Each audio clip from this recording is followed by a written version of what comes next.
Hi viewers, welcome to our channel. ప్రస్తుతం మనతో పాటు దామో బాలాజీ గారు సీనియర్ జర్నలిస్ట్ ఉన్నారు. వాటితో ఒకసారి మాట్లాడదాం. నమస్కారం సార్. నమస్తే. సార్, కేసీఆర్ గారు తెలంగాణ ఉద్యమం టైంలో ఏ విధంగా ఉన్నారో ఇప్పుడు మళ్ళీ ఆ విధంగానే ఉండబోతున్నట్టుగా మనకు తెలుస్తుంది. ఆయన స్పీచ్ చూస్తుంటే మళ్ళీ కాంగ్రెస్ పైన ఒక ఉద్యమం బాటలో ఫైట్ చేయబోతున్నట్టుగా కనిపిస్తుంది సార్. మరి ఇది రేవంత్ రెడ్డి గారికి ఏ విధంగా కష్టాలు తెచ్చే అవకాశం ఉంది? ఆయన ఏ విధంగా దీన్ని డీల్ చేస్తారు? మళ్ళీ కాంగ్రెస్ ప్రభుత్వాన్ని పడగొడతానన్నట్టుగా కూడా నిన్న కేసీఆర్ గారు ఛాలెంజ్ చేశారు కదా.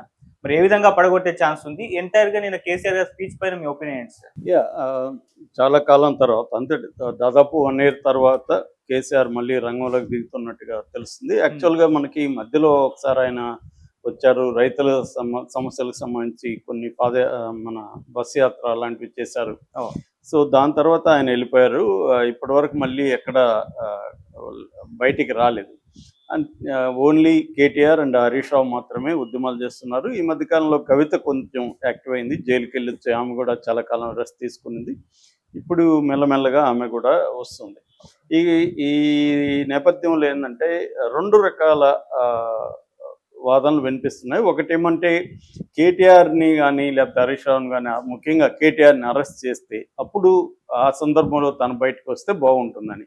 అంటే కేసీఆర్ ఏం చేస్తున్నాడంటే రైట్ మూమెంట్ కోసం వెయిట్ చేస్తున్నాడు బయటికి రాకుండా. అంటే మనం వెళ్ళాలంటే ఒక రైట్ మూమెంట్ క్రియేట్ అవ్వాలి. మనం సైలెంట్గా ఉంటే రేవంత్ రెడ్డి ప్రభుత్వానికి వ్యతిరేకంగా ప్రజల్లో ఒక వ్యతిరేకత వస్తుంది. అప్పుడు వెళ్తే మంచిది. ముందే వెళ్తే ఏమవుతుందంటే ప్రిమెచ్యూర్గా అయిపోతుంది. మనం వెళ్ళినా కూడా మన శ్రమ అంతా వేస్ట్ అవుతుంది. జనాల్లో కూడా నెగిటివిటీ రావచ్చు. అందుకని రైట్ మూమెంట్ కోసం వెయిట్ చేద్దాం మనం. ఇప్పుడే ఏమొద్దు అని తను మీరు చేస్తూ ఉండండి అని తను ఆగినట్టుగా తెలుస్తుంది. సో తను ఒక పక్క వ్యవసాయం చేసుకుంటూ తను అధ్యయనం చేస్తూ అనేక వ్యూహాల్ని పన్నుతూ ఉన్నట్టుగా తెలుస్తుంది. రెండోది ఏంటంటే ఆయనకి కవితది పెద్ద దెబ్బ తగిలింది. కవిత అని అరెస్ట్ చేసి 5 నెలలు జైల్లో పెట్టినా తెలంగాణ సమాజంలో ఎక్కడ కదలిక లేదు, కనీసం సానుభూతి కూడా రాలేదు. సో దీనివల్ల మనం కొంత వెయిట్ చేద్దాం, మన మీద సింపతి రావాలన్నా రేవంత్ రెడ్డి ప్రభుత్వం పట్ల వ్యతిరేకత రావాలన్నా టైం పడుతుంది. ఆ టైం చూసి మనం వెళ్దాం అనేది కేసీఆర్ వ్యూహం అనమాట. ఆయన అదేదో అంటారు కదా, నా మౌనం కాదు గోడకు వేలాడుతున్న తుపాకీని. అలాగా ఆయన మౌనంగా ఉన్నాడంటే దాని వెనుక ఒక స్కెచ్ అయితే ఉంది. సో ఎందుకంటే కేసీఆర్ అంటేనే వ్యూహకర్తగా మనకి అందరికీ బాగా తెలుసు. సో ఆయన వ్యూహాలు వేయడం రాజకీయాల్లో ఏంటంటే టైమింగ్ వెరీ ఇంపార్టెంట్. ఏ టైం చూసి బుద్ధిమల్లికి దిగాలి, ఏ టైంలో మౌనంగా ఉండాలి, ఇవన్నీ ఆయనకి ఒక క్లారిటీతోనే ఆయన వెళ్తున్నారు. దాని మీద ఎన్ని విమర్శలు వచ్చినా ఆయన ఎక్కడ మాట్లాడలేదు. అయితే నిన్న ఏం జరిగిందంటే సిద్దిపేట జిల్లాకు సంబంధించి ఎర్రవల్లి గెస్ట్ హౌస్లో ఆయన ఉంటారు, ఫామ్ హౌస్లో. అక్కడికి జహీరాబాద్ నియోజకవర్గం నుంచి కొంతమంది నాయకులు ఆయన కలవడానికి వెళ్ళారు. ఆ టైంలో ఆయన ఓపెన్ అప్ అయినట్టుగా తెలుస్తుంది. ఆయన ప్రధానంగా ఈ ప్రభుత్వం మీద అనేక విమర్శలు పెట్టారు. కైలాసంలో పెద్ద పాము మింగినట్టు అయింది ఇక్కడ తెలంగాణ పరిస్థితి. వీళ్ళు ఎవరి మాటలు విని ఆలోచన లేకుండా వాళ్ళని గెలిపించారు, ఇప్పుడు అనుభవిస్తున్నారు. సో ఇది రైతు అని వరుసగా ఈ ప్రభుత్వ ఫెయిల్యూర్ గురించి ఆయన మాట్లాడారు. ప్రధానంగా రైతు బంధు గురించి ఆయన మాట్లాడారు. కేసీఆర్ అంటేనే మనకు కొన్ని పథకాలు గుర్తొస్తాయి. అందులో రైతు బంధు, దళిత బంధు ఇట్లాంటివి ఉన్నాయి. అది రైతు బంధు వీళ్ళు ఇవ్వడంలో ఫెయిల్ అవుతున్నారు. ఏసారి ఇస్తారా కూడా తెలియదు. అట్లాగే కరెంటు కోతలు పెరిగాయి. ఎందుకంటే కేసీఆర్ ఉన్నంతకాలం కరెంటు కోతలు లేవు. నిజానికి లాస్ట్ సీఎంగా ఉన్న ఉమ్మడి రాష్ట్రానికి కిరణ్ కుమార్ రెడ్డి ఇదే చెప్పాడు, తెలంగాణ అంధకారం అయిపోతుందని చెప్పాడు. ఆయన చెప్పిన దాంట్లో కూడా వాస్తవం ఉంది. ఎందుకంటే ప్రొడక్షన్ అంతా కూడా ప్రధానంగా మనకి ఆంధ్రాలో ఉండేది, ఇక్కడ డిస్ట్రిబ్యూషన్ ఉండేది. ఆంధ్ర విడిపోయినాక ఇక్కడ ప్రొడక్షన్ ఉండదు కాబట్టి ఆయన అలా చెప్పాడు.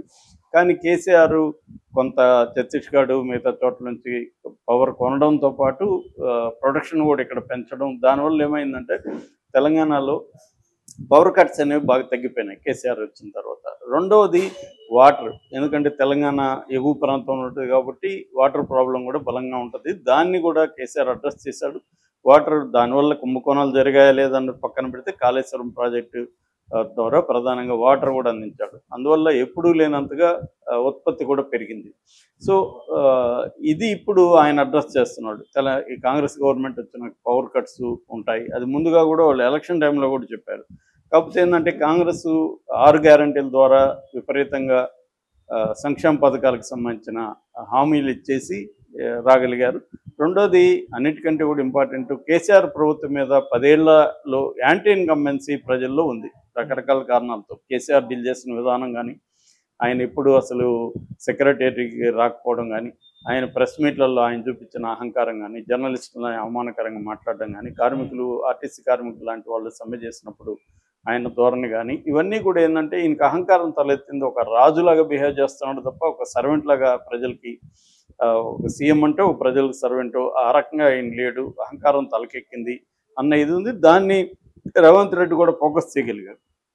సో అహంకారానికి తెలంగాణ ఆత్మాభిమానికి మధ్య ఒక వార్ లాగా రేవంత్ రెడ్డి చూపించగలిగాడు. సో అది సక్సెస్ అయ్యారు. సో ఆ నేపథ్యంలో ఇప్పుడు ఖచ్చితంగా ఆల్రెడీ కర్ణాటకలో ఫెయిల్ అయింది కాంగ్రెస్ సంక్షేమ పథకాలను అమలు చేయడంలో, ఇక్కడ ఫెయిల్ అయింది. అందుకని 1 year అనేది ఒక లాంగ్ పీరియడ్. 1 yearలో అనేక రకాలుగా ప్రజా వ్యతిరేకత అనేది రేవంత్ రెడ్డి ప్రభుత్వానికి పెరిగింది. ముఖ్యంగా హైదరాబాద్లో హైడ్రా కావచ్చు, మిగతా విషయాలు కావచ్చు, అట్లాగే పథకాల అమలు కావచ్చు. అట్లాగే ఈయన ఏదైతే రేవంత్ రెడ్డి కేసీఆర్ అహంకారానికి వ్యతిరేకంగా పోరాటం, అప్రజాస్వామిక ధోరణులకు వ్యతిరేకంగా అన్నాడు, ఇప్పుడు అదే అప్రజాస్వామిక ధోరణులన్నీ బలంగా పెరిగాయి. ఇక్కడ కేసీఆర్ కుటుంబ పాలన అన్నాడు, ఇప్పుడు రేవంత్ రెడ్డి కుటుంబ పాలన పెరిగింది.